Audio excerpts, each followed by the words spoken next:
महाराष्ट्र सरकारनं 254 एकर जमीन 2 बिल्डर्सना दिल्याचा आरोप खासदार संजय राऊतांनी केला। बिल्डर्सना दिलेली जमीन काहीही करून परत ताब्यात मिळावी अशी मागणी राऊतांनी केली आहे। मीरा रिअल इस्टेट स्टेट इन्व्हेस्टमेंटचे मालक कोण आहेत असा प्रश्न राऊतांनी विचारला।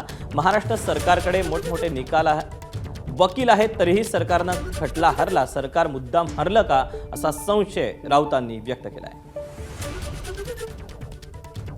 हे दोन महावीर कोण आहेत ज्यांना 254 एकर जमीन न्यायालयाच्या माध्यमातून अंदण देण्यात आलेली आहे। अंदण आम्हाला सगळं 10 फुटाचं कोणी घर देत नाही गरीबाला। इथे इस्टेट कंपन्यांना दिली जाते, तो पण न्यायालयामध्ये महाराष्ट्र शासनाचा पराभव होतो। या खटल्यामध्ये हा पराभव जाणून बाजून स्वीकारला आहे।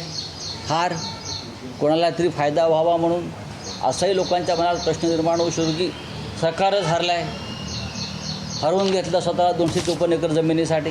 पण मला तसं वाटत नाही। सरकार प्रामाणिकपणे प्रयत्न करते हे माझ्या लक्षात आलं आहे। त्याच्यामुळे राज्याचे मुख्यमंत्री देवेंद्र फडणवीस आणि महसूल मंत्री चंद्रशेखरजी बावनकुळे यांनी या महाराष्ट्राच्या जमिनीसाठी सुप्रीम कोर्टापर्यंत लढाई करावी अशी माझी त्यांना विनंती। एबीपी माझा, उघडा डोळे बघा नीट।